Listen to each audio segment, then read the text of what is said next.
Donc on vous dit ici, à l'adolescence, virgule, maintenant on parle de l'adolescence, on parle d'abord de ses qualités de ses qualités de grandeur, on parle de ses qualités en tant que reine, en tant que puissante femme. Maintenant on redescend, on parle maintenant de sa jeunesse. Alors que dans les Bibles classiques, ils ne parlent pas de sa jeunesse, parce qu'ils ne savent pas, parce que ce sont des bandits, des escrocs. Or ici on vous dit, à l'adolescence, virgule, elle était une jeune fille très attachante à sa famille et à son peuple. Oui, elle aimait son peuple, mais elle n'était pas tribaliste.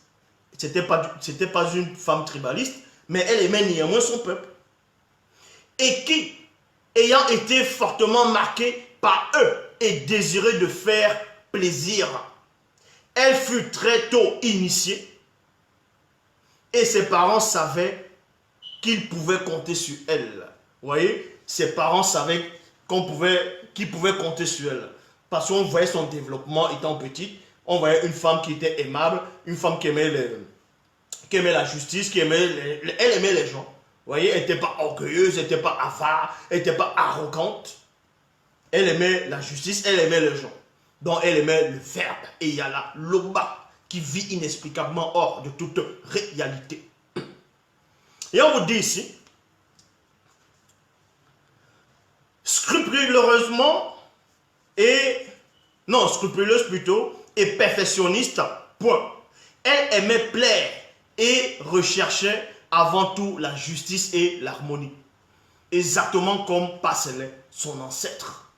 Et oui, son ancêtre par rapport, son ancêtre, Passelet. Lui aussi c'était ça. Dans ce dont vous allez nommer, vous allez appeler Nimrod. Elle aimait plaire et recherchait avant tout la justice et l'harmonie. Et prise de perfection, elle était sensible à la beauté. Et prise de perfection,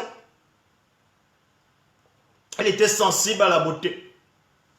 Maintenant, certaines personnes vont dire que forcément elle était narcissique. Non, elle n'était pas narcissique. Quand tu t'aimes, forcément, ça ne veut pas dire que tu es narcissique. Parce que narcissique, le mot narcissique vient d'où? C'est l'histoire de Narcisse dans la mythologie.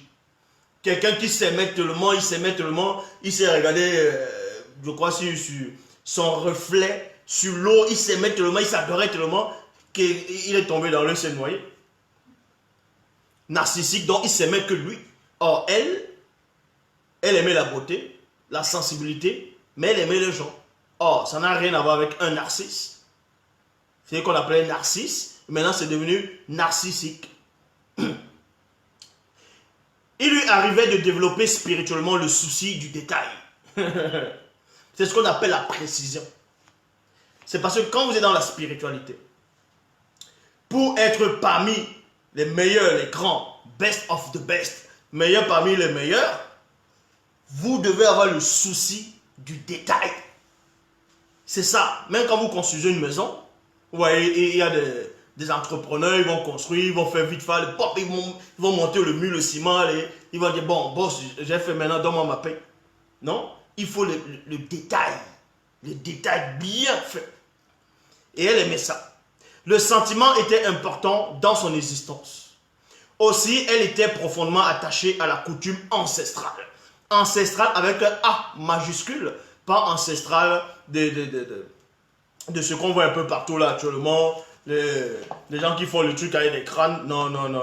Ancestral, ça veut dire les ancêtres, les patriarches, les matriarches initiés. Est-ce que vous comprenez?